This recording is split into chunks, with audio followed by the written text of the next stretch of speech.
Hello friends, मैं रवि भूषण अपने YouTube channel पर आप सभी लोगों का हार्दिक अभिनंदन और स्वागत करता हूं। हम लोग आरआरबी एनटीपीसी का 45 डेज का मास्टर प्लान देख रहे थे, जिसमें हम लोग अलग अलग चैप्टर के बारे में पढ़ रहे हैं, जिससे आरआरबी एनटीपीसी में जनरल स्टडीज़ के क्वेश्चन पूछने की संभावना अधिक प्रबल है। उसी सिलसिले को आगे बढ़ाते हुए आज हम लोग आरआरबी एनटीपीसी 2016 में जितने सारे सीबीटी 1 में पेपर हुए थे, जनरली सीबीटी में 1 में जीएस के 40 क्वेश्चंस रहते हैं, तो उसी को हम लोग देखेंगे। जनरल स्टडीज़ के जितने सारे क्वेश्चंस हैं, 28 मार्च 2016 को जो पेपर हुआ था, इसी प्रकार अलग अलग दिनों में जो पेपर हुआ था उसको मैं भी लेकर आऊँगा और जनरल स्टडीज़ के सारे क्वेश्चंस को मैं सॉल्व करवाऊँगा। तो शुरू करता हूँ। पहला क्वेश्चन है, मार्स के कितने उपग्रह हैं? जिस प्रकार पृथ्वी के उपग्रह का नाम चंद्रमा है, उसी प्रकार क्वेश्चन पूछा गया था, how many satellites are of Mars? Mars के कितने उपग्रह हैं? ऑप्शंस में था 1, 2, 3, 4 and the correct answer for this one is 2। There are two natural satellite for Mars. तो इसके अलावा 2 नेचुरल सैटेलाइट्स हैं मार्स के, और उसका नाम है फोबोस और डेमोस। क्या नाम है? फोबोस और दूसरा है डेमोस। तो अगर एग्ज़ाम में डेमोस, अगर एग्ज़ाम में अगली बार क्वेश्चन पूछा जाएगा फोबोस और डेमोस किसके उपग्रह हैं, तो आप आराम से मार दीजिएगा, वो मंगल ग्रह के हैं। इसके अलावा मंगल ग्रह से और जो क्वेश्चन पूछे जा सकते हैं वो ये पूछे जा सकते हैं कि मंगल ग्रह को और किस ग्रह के नाम से जाना जाता है, या रेड प्लेनेट, लाल ग्रह किसे कहा जाता है? तो याद रखिएगा, मंगल ग्रह को रेड प्लेनेट भी कहा जाता है। दूसरा क्वेश्चन था इसमें, पृथ्वी का आकार कैसा है? What is the shape of our earth? पृथ्वी का आकार कैसा है अगर पूछा जाएगा, तो ऑप्शन में आपका था पूर्ण गोलार्ध, अधिकांशतः चपटा, पूर्ण गोल या चपटा गोल। तो पृथ्वी का आकार जो है, पृथ्वी का आकार है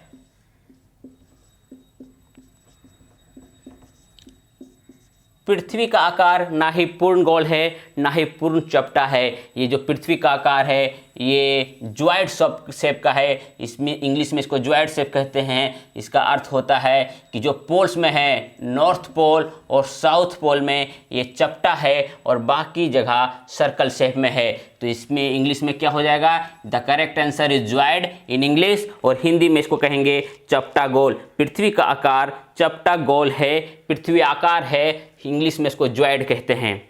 नेक्स्ट क्वेश्चन है, साइप्रस की राजधानी कौन सी है? 4 ऑप्शन दिया हुआ था निकोसिया, पोलिस, लरमाका, अरादीपो। तो जनरली राज्य राजधानियां से भी, देश और उनकी राजधानियां से भी, उनकी करेंसी से भी क्वेश्चन आरआरबी एनटीपीसी में देखा जाता है। जो देश ज़्यादा महत्वपूर्ण होते हैं उस टाइम करंट में होते हैं, उससे रिलेटेड क्वेश्चन अक्सर पूछा जाता है। तो क्या पूछा था? साइप्रस की राजधानी, द कैपिटल ऑफ साइप्रस। तो साइप्रस की राजधानी है, आपका करेक्ट आंसर होगा इसमें Nicosia. Nicosia is the correct answer. इसके अलावा भी 3 शहर का नाम दिया हुआ था, एक पोलिस। तो पोलिस याद रखिएगा, एंशियंट ग्रीस का, एक पुराना ग्रीस का एक शहर है। इसके अलावा लरमाका और अरादीपो, इसी की 2 अलग अलग शहरों का, साइप्रस के अलग अलग शहरों का ही नाम है। आगे बढ़ते हुए अगर हम क्वेश्चन का सिलसिला को देखते हैं, तो आगे आपको क्वेश्चन मिलेगा, किस नदी को बंगाल का शोक कहा जाता है? Which river is known as the sorrow of Bengal? Sorrow of Bengal. तो ऑप्शन में अलग अलग नदियां नाम था। ऑप्शन में था गंगा, ब्रह्मपुत्र, हुगली या दामोदर। तो the correct answer is Damodar. Damodar नदी को ही बंगाल का सोरो कहा जाता था, लेकिन पहले दामोदर नदी को ही बंगाल का सोरो कहा जाता था। इसका उद्गम कहाँ से हुआ है? अगर इसका उद्गम पूछेगा तो झारखंड के छोटा नागपुर पठार से इसका उद्गम हुआ है। और इसका मुहाना कहाँ है? इसका मुहाना है बंगाल की खाड़ी में। टोटल इसका डिस्टेंस है 592 किलोमीटर, इसका टोटल लेंथ है दामोदर रिवर का। और इसमें पहले बहुत बाढ़ आया करती थी जब बरसाती मौसम में, लेकिन एक डीवीसी प्रोग्राम चला, दामोदर वैली कॉरपोरेशन, उससे भी क्वेश्चन पूछा जाता है कि डीवीसी प्रोग्राम कब स्टार्ट हुआ? तो याद रखिएगा, दामोदर वैली कॉरपोरेशन 7 जुलाई 1948 को DVC, Damodar valley corporation start हुआ, जिसके थ्रू यहाँ छोटे मोटे बांध बनाए गए दामोदर नदी के आसपास, और ये बाढ़ को कंट्रोल करने में काफ़ी सहायक रहा। नेक्स्ट क्वेश्चन है, भारतीय संविधान में पहली बार संशोधन कब किया गया था? तो भारतीय संविधान में पहली बार संशोधन कब किया गया था? When was the first constitutional amendment to act was enacted in our constitution? भारतीय संविधान में फर्स्ट कॉन्स्टिट्यूशनल अमेंडमेंट एक्ट कब हुआ था? तो याद रखिएगा, ऑप्शन में था 1951, 52, 53, 54। तो भारतीय संविधान में पहली बार संशोधन 1991 ईस्वी में किया गया था। The correct answer is 1951। और ये किस लिए किया गया था? सामाजिक, आर्थिक और पिछड़े वर्गों की उन्नति के लिए विशेष उपबंध हेतु राज्यों को अधिक शक्ति प्रदान करने के लिए ही भारतीय संविधान में पहली बार संशोधन 1991 ईस्वी में किया गया था। नेक्स्ट क्वेश्चन है, विश्व क्षय रोग वर्ल्ड ट्यूबरक्लोसिस डे कब मनाया जाता है? वर्ल्ड टीबी डे कब मनाया जाता है? और इसमें अलग अलग ऑप्शंस थे, 28 मार्च, 24 मार्च, 28 मार्च, 24 मार्च, 24 मई, 28 मई, 24 मई, 28 मई। तो याद रखिएगा, द करेक्ट आंसर इज 24 मार्च। 24 मार्च को ही प्रत्येक वर्ष वर्ल्ड टीबी डे मनाया जाता है। वर्ल्ड टीबी डे 24 मार्च को प्रत्येक वर्ष मनाया जाता है, जो 2020 में मनाया गया था। और इसका थीम क्या था? अगर थीम पूछा जाएगा, what is the theme of world TB day in 2020, तो लिखिएगा इसका थीम था इट्स टाइम, यह समय आ गया है। इसका कहने का तात्पर्य था कि अब समय आ गया है कि हम वर्ल्ड टीबी डे को, वर्ल्ड में से टीबी को पूरी तरह से ख़त्म कर दें। इसकी जो पीड़ा होती है बड़ी दर्दनाक होती है, तो इसकी पीड़ा और इसके रोकथाम के लिए ही थीम रखाया गया था 2020 में, इट्स टाइम। एक क्वेश्चन था, दाम्बुला स्वर्ण मंदिर कहाँ है? दाम्बुला स्वर्ण मंदिर कहाँ है? अमृतसर में गोल्डन टेम्पल है, स्वर्ण मंदिर है। लेकिन अगर पूछा गया डाम्बुला गोल्डन टेम्पल कहाँ है? और इसमें ऑप्शन था आपका श्रीलंका, म्यांमार, अमृतसर इंडिया या फिर Thailand.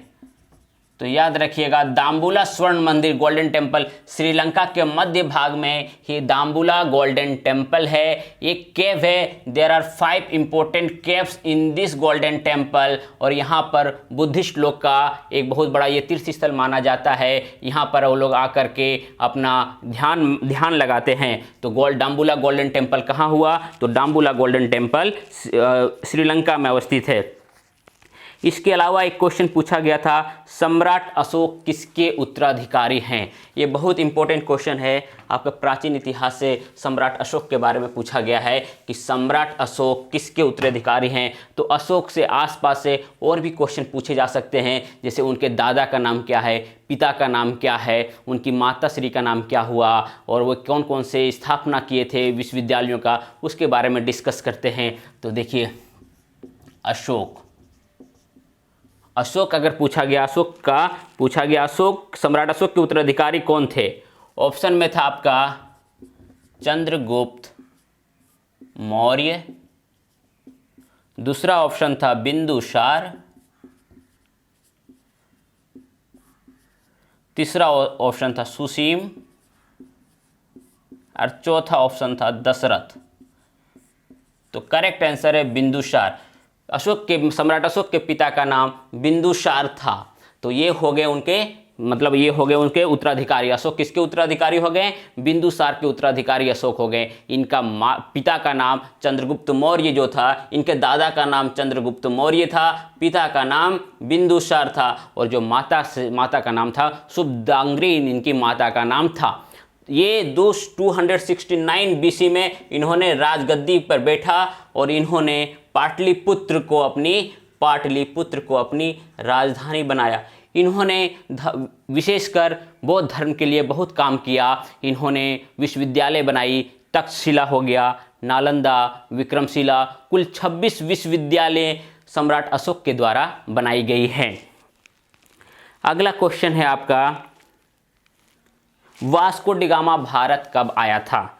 Vasco D gamma Bharat कब आया था? एक नए सामुद्रिक मार्ग की खोज में वास्को डी गामा भारत आया था। तो कौन सी ईस्वी में भारत आया था, कहाँ पर आया था, इससे अक्सर क्वेश्चन पूछा जाता है। और इसका स्वागत किसने किया था? तो वास्को डी गामा भारत कब आया था? इसमें आपके ऑप्शन थे 1492, 1498, 1948 या 1857।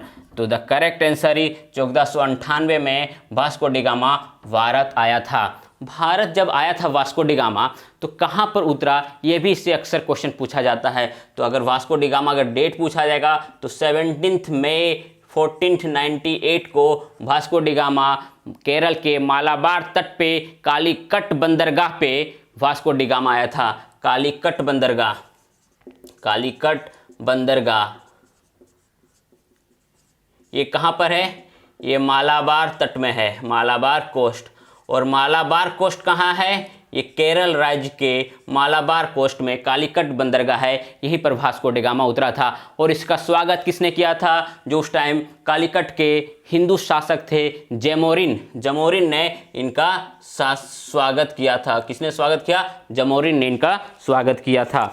अब नेक्स्ट क्वेश्चन बढ़ते हैं। आपका नेक्स्ट क्वेश्चन है, इसमें नीचे दिए गए विकल्पों में से किससे सुनामी आ सकती है? तो सुनामी किससे आ सकती है? सुनामी जनरली आती है तो समुद्र में जब भूकंप आती है तो उसी से सुनामी आती है। सुनामी किससे आती है? इसमें ऑप्शन में है आपका सुनामी आने के कारण क्या क्या हैं। इसमें ऑप्शन में दिया हुआ था आपका सुनामी आने के क्या क्या कारण है। समुद्र के अंदर भूकंप, प्रचंड तूफान, जर्मनी में ज्वालामुखी विस्फोट या सूखा। तो याद रखिएगा समुद्र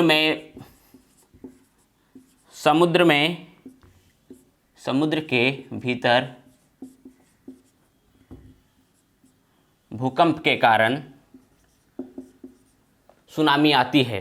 तो सुनामी एक जापानी शब्द है, जो सुनामी का जापानी शब्द है। और सुनामी का अर्थ होता है समुद्र की ओर आने वाली जो होती है लहरें होती है, समुद्र तट की ओर आने वाली लहरों को ही सुनामी कहा जाता है। इसकी जो स्पीड होती है, इसकी स्पीड लगभग 420 किलोमीटर पर आवर की स्पीड से ये आगे बढ़ती है। और इसके रास्ते में जो भी आता है उसको तहस नहस करते हुए चली जाती है। और इसकी हाइट है 10 to 18 मीटर इसकी हाइट हो जाती है सुनामी की।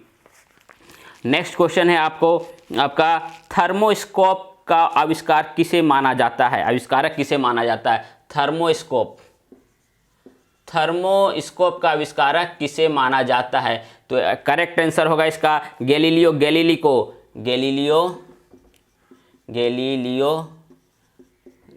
को ही थर्मोस्कोप का आविष्कारक माना जाता है। इसमें और ऑप्शन दिए हुए थे कोपरनिकस, आइजैक न्यूटन, जे केपलर। तो याद रखिएगा थर्मोस्कोप का आविष्कारक गैलीलियो गैलीली को माना जाता है। और थर्मोस्कोप जो इंस्ट्रूमेंट है इसका क्या काम है? तो इसका काम है कि चेंजेस इन टेम्परेचर को ये डिटेक्ट करता है। जो ताप में जो परिवर्तन होती है, चेंजेस इन टेम्परेचर, उसको डिटेक्ट करना थर्मोस्कोप का काम है।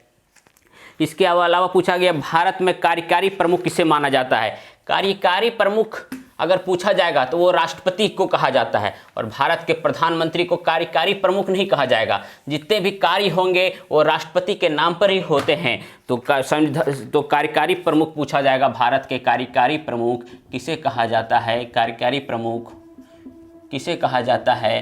तो याद रखिएगा ऑप्शन में वो दिया था प्रधानमंत्री, राष्ट्रपति, उच्च न्यायालय के मुख्य न्यायाधीश या राज्यपाल। तो भारत के कार्यकारी प्रमुख कौन हो जाएंगे? प्रेसिडेंट हो जाएंगे। राष्ट्रपति को ही कार्यकारी प्रमुख कहा जाता है। और ये तीनों सेना के प्रमुख भी होते हैं। और भारत के जो प्रथम व्यक्ति होते हैं वो भी राष्ट्रपति ही होते हैं। नेक्स्ट है पेनिसिलियन का आविष्कार किसने किया था?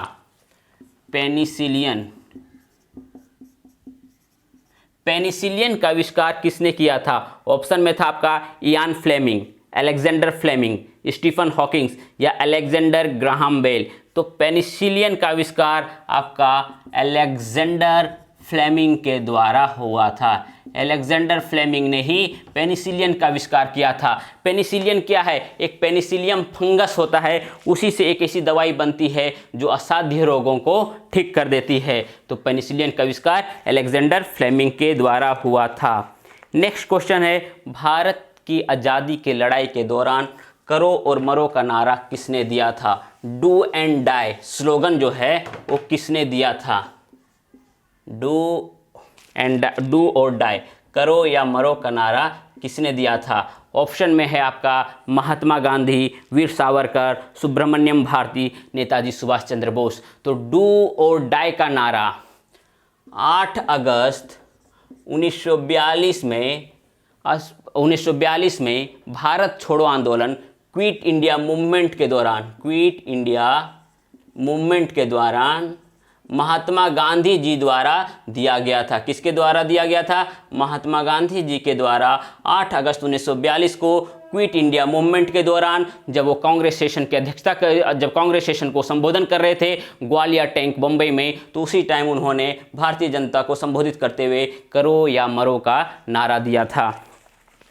नेक्स्ट क्वेश्चन है, हमारी आंखों में लेंस का क्या काम है? What is the functions of lens in our eyes?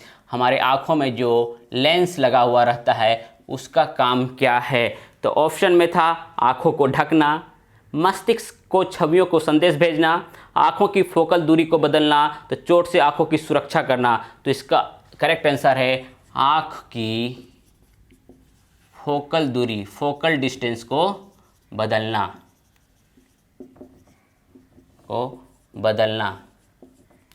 तो आई का जो लेंस लगा हुआ है आँख में उसका क्या है? आँखों की फोकल दूरी को बदलना, focus the light rays back of the eyes, उसी को फोकस करता है, ये लेंस का काम है।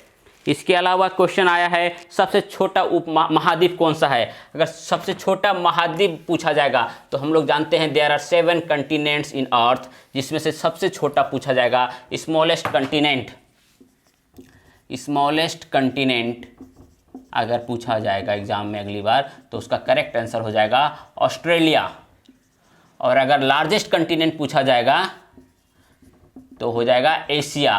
तो इसमें क्वेश्चन पूछा गया था which one is the smallest continent, तो Australia is the correct answer. और याद रखिएगा ऑस्ट्रेलिया से अक्सर एक क्वेश्चन और एग्जाम में पूछा जाता है कि जो ऑस्ट्रेलिया में एक गोल्ड माइंस है वो उसका नाम क्या है? तो याद रखिएगा उसका नाम है कालगुरली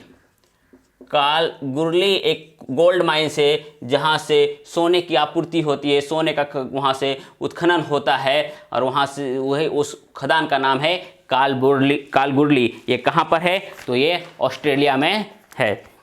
नेक्स्ट क्वेश्चन है आपका मार्स गैस किसे कहा जाता है? मार्स गैस किसे कहा जाता है? तो याद रखिएगा जो मार्स गैस है ये मीथेन, हाइड्रोजन सल्फाइड और कार्बन डाइऑक्साइड के मिश्रण से मार्स गैस बनता है। मार्स गैस किसे कहा जाता है? तो ये generally methane is the correct answer. Methane को ही मार्स गैस कहा जाता है। और इसमें आपका ऑप्शन था मार्स गैस में कि किसे कहा जाता है? Propane, ethane, methane, butane. तो methane is the correct answer. इसका केमिकल फॉर्मूला है CH4। एक्चुअली जो मार्स गैस होता है ये दलदली क्षेत्र में पाया जाता है और कोयलों की खदानों भी मार्स गैस होता है, जिसमें ज़रा सा चिंगारी लग जाने से उसमें आग लग जाती है। इसीलिए कोयले की खदानों में अगर अक्सर आग लगने का कारण मार्स गैस ही होता है और ये अधिकतर दलदली क्षेत्रों में ही पाया जाता है। तो जो मार्स गैस है ये किससे किससे बन के मिलता है? तो मीथेन से प्लस हाइड्रोजन सल्फाइड और एक क्या है? और कार्बन डाइऑक्साइड से मिलकर के मार्स गैस की उत्पत्ति होती है। धान के खेतों में कौन सा गैस पाया जाता है? तो याद रखिएगा धान के खेतों में भी मार्स गैस पाया जाता है। और जब जो जानवर होते हैं गाय भैंस जब जुगाली करते हैं, जब खाने को चबाते हैं तो वो उस टाइम कौन से गैस निकालते हैं? तो वो भी उस टाइम मीथेन ही निकालते हैं। नेक्स्ट क्वेश्चन है बुद्ध गुफाओं के लिए प्रसिद्ध कार्ला किस राज्य में स्थित है? कार्ला जो बुद्ध गुफाओं के लिए प्रसिद्ध है ये किस राज्य में स्थित है? और ऑप्शन में आपका था कार्ला, ये बुद्ध गुफाओं के लिए प्रसिद्ध है। ये कहाँ पर है? महाराष्ट्र, मध्य प्रदेश, आंध्र प्रदेश, बिहार। तो याद रखिए the correct answer is Maharashtra. Maharashtra में ही कार्ला बुद्ध गुफाओं के लिए प्रसिद्ध है। यहाँ पर बहुत सारी गुफाएं हैं जिसमें से बुद्ध स्तूप, बहुत सारे बुद्ध के मूर्ति मिले हुए हैं और ये कार्ला महाराष्ट्र में स्थित है। और जो कार्ला जो बुद्ध गुफाओं में बुद्ध चैत्य के लिए अधिक प्रसिद्ध है। और बुद्ध चैत्य क्या होता है? चैत्य होता है ऐसा मंदिर परिसर, चैत्य होता है मंदिर परिसर या प्रार्थना भवन जहाँ बुद्ध लोग, अब बुद्ध जो अनुयायी है वहाँ बैठ करके प्रार्थना करते हैं, उसे ही चैत्य कहा जाता है। तो जो कार्ला का है वो बुद्ध चैत्य के लिए अधिक फेमस है। कुचिपुड़ी नृत्य शैली प्राचीन भारत के किस भाग से हुआ है? कुचिपुड़ी का उद्गम किस भाग से, भारत के किस राज्य से हुआ है?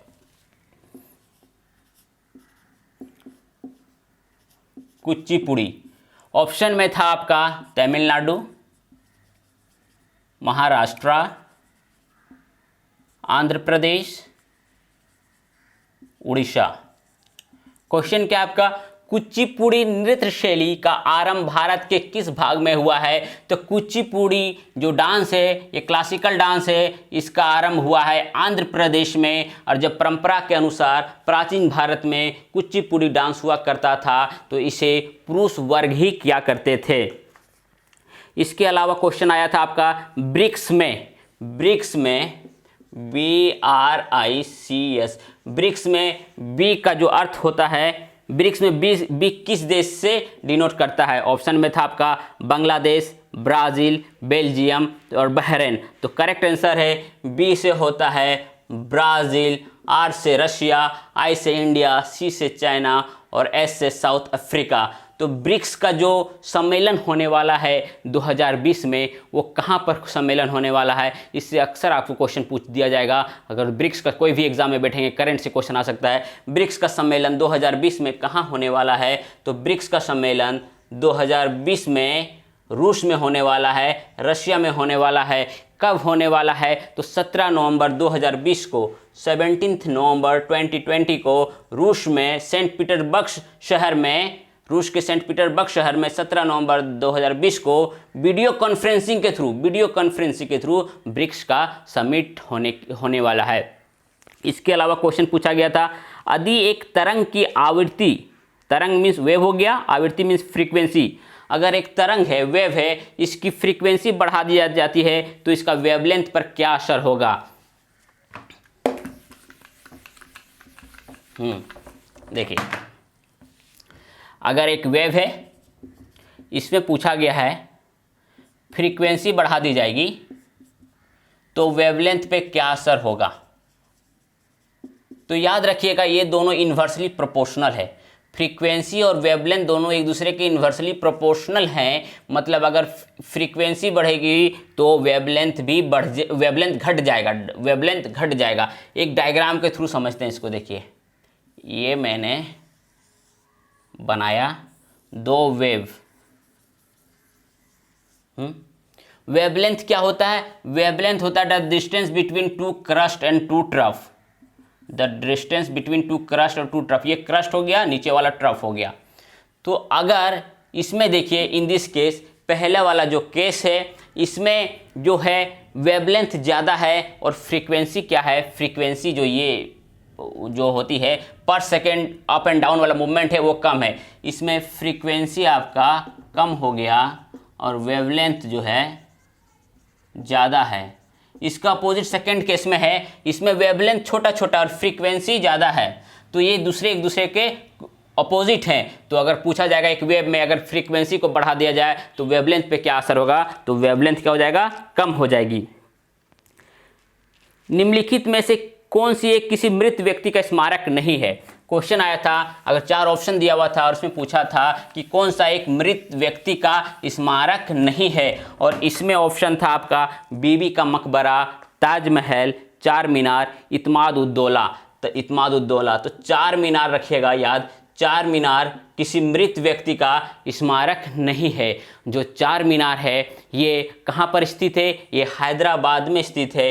ये चार मीनार हैदराबाद में स्थित है। इसे किसे बनाया था? इसे मोहम्मद कुली कुतुब शाह ने बनाया था। मोहम्मद कुली कुतुब शाह ने बनाया था। और इसे किस लिए बनाया गया था? जब वहाँ पर 1591 ईस्वी